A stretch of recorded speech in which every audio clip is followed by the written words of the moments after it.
Welcome back to CO2. The only John on YouTube that welcome you with. Welcome back to CO2. Texas beat Texas A&M. What now? Start this video. I gotta go back 2023. If you remember, the College Football Playoff Selection Committee made their final decisions for who is going to the College Football Playoff. There were 4 spots. Michigan and Washington were obvious. Conference champions, power conference, undefeated, no question. Texas at 3.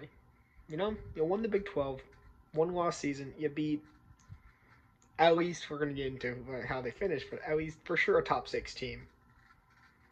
Really, there were 8 at the time. Still a top 10 team by 10 on the road. Sure. That 4th spot was at number 18. I was talking about in the last week of the season before the conference title games. The number 8 team was Alabama, and they were the number 4. They were selected over Georgia, who they just beat. Georgia was on a 38-game win streak. Georgia lost the conference title game. Alabama jumped them with a loss.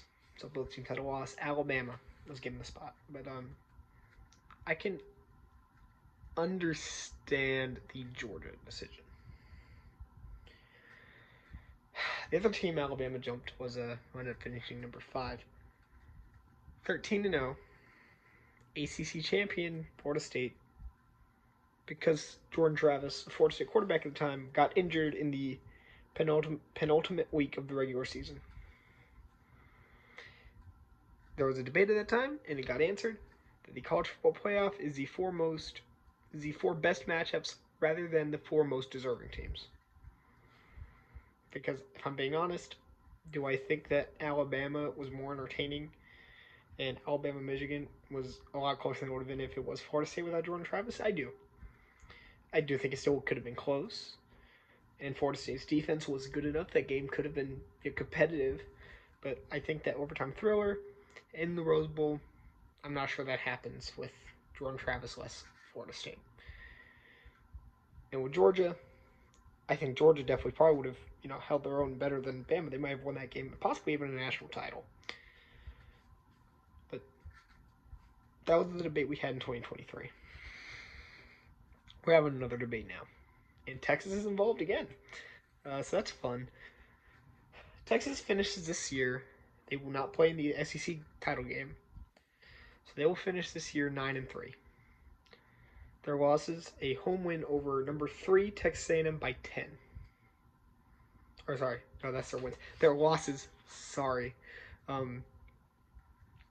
10, I believe they're number 5, Georgia, by a lot in Athens. In Georgia, to be fair, I believe it was 35-10.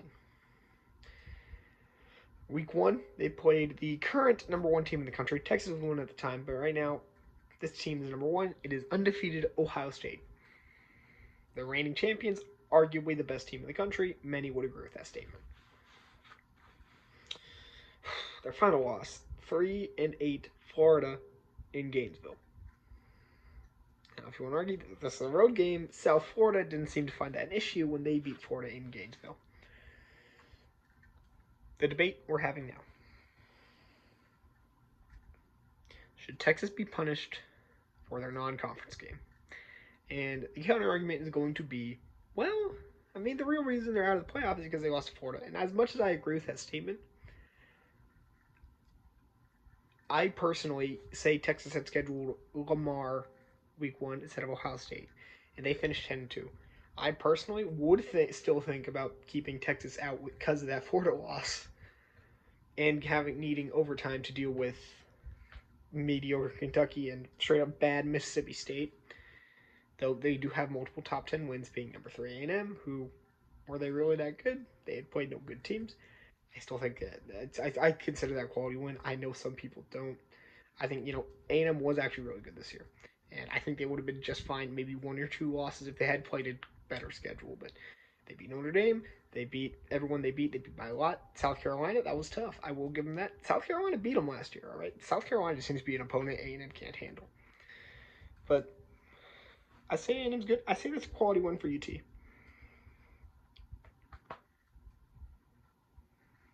And my point here is I do think that the selection committee puts Texas in had they played an FCS school or a G5 school or a worse power school week one.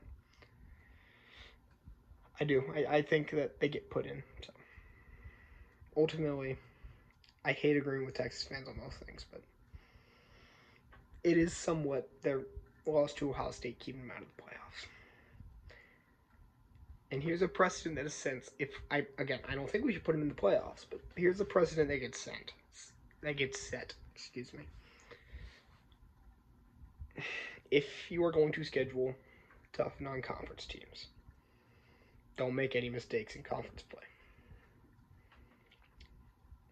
And for power conference teams, that's not easy. Texas Tech, who I think is one of the top 10 teams in the country, they lost a road game to Arizona State. Now, Arizona State's a quality team. My Cougars beat them in Tempe, but that's a different discussion. Texas A&M made a mistake. Texas Tech made a mistake. That's okay. But if Texas Tech had played Michigan week one and Michigan pulled it out, I think Texas Tech's better than Michigan. That's just an example. Tech scheduled Michigan early in the year, and they lost that game. We're having conversations about them not being in the playoff. They didn't play anybody good. No, this also comes to people discrediting BYU. BYU, they had scheduled a tougher non-conference schedule. They lost that game. There are discussions about them. There already are discussions about them not being in there. And their one loss is, again, that top 10 team I was just talking about, Texas Tech. It was a blowout, but still. A road loss to Texas Tech.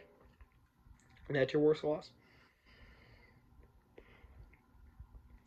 BYU, if they had scheduled a different person, they'd have to be damn near perfect this whole season. And guess what? They made a mistake in getting blown out in Lubbock. But if they had scheduled a tougher non-conference team, well, then their playoff dreams would have been shattered. Shattered. Now, thankfully, their dreams aren't shattered because they get to play in the Big 12 game, but you know what I mean. Like, as a college football fan, I like these non-conference, pre-conference scheduling because I don't like. I like the rivalry games are always fun, but I'm not too fond of cross-conference play after conference play has started. But I like these early season. We're just finding out who these teams are, how they play together, and I like seeing them be these tough, big games. Texas, Michigan, Texas, Ohio State. These last 2 years. Again, if Wisconsin had been good, sadly they weren't good because I think if Wisconsin was still good in Tuscaloosa and in Madison, we could have had some entertaining matchups these last 2 years between Wisconsin and Alabama. It definitely also it helps if you're trying to learn the new kids, the new players on your favorite school's roster or on especially if it's not a school you actively root for, but you're trying to find all the big names of college football. If it's not a school you root for, you're likely not going to watch them play an FCS team. You're not going to watch them play a Mountain West team. You're not going to watch them play in Southwest Valley State or whatever. But if it's Texas and Ohio State, two top teams, you're going to watch and you're going to learn who these kids are and know who to watch for the rest of the season. As a college football fan, again, I want these non-conference games. But if we're setting the precedent that you need to be perfect if you're going to schedule these games, you need to be perfect in conference play. Sarkisian might be right. He might be right. It may not be worth it to schedule tough non-conference games. I get it. I don't think Texas should be in with our loss to Florida, but I do understand the argument, and I do think there is some validity to it. And because of how the committee has ruled in the past, they take a 2-loss Texas team with a loss to Florida. They take them. Part of that is the SEC bias. I mean, but they take that team. So Texas might be right. It might not be worth it to play tough non-conference games because it's hard to be perfect. It is.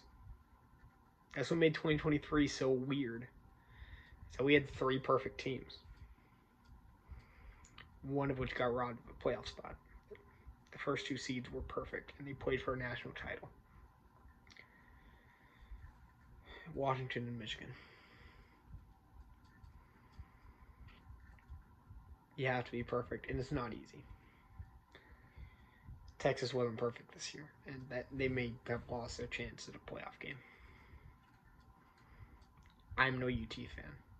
I'm not losing sleep over UT missing a game, but it does set a precedent, and we do need to be mindful of that for the future. That's also the problem with the college football playoff. It's subjective. It's 12 people.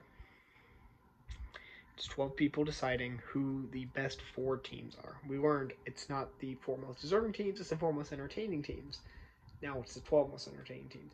We learned that in 2023. So you have 12 people deciding who the 12 most entertaining college football teams are. They only have guidelines for 5 of them. The top 5 best conference champions, which will likely be the winner of the SEC, the winner of the Big 12, the winner of the Big 10, the winner of the ACC, and likely the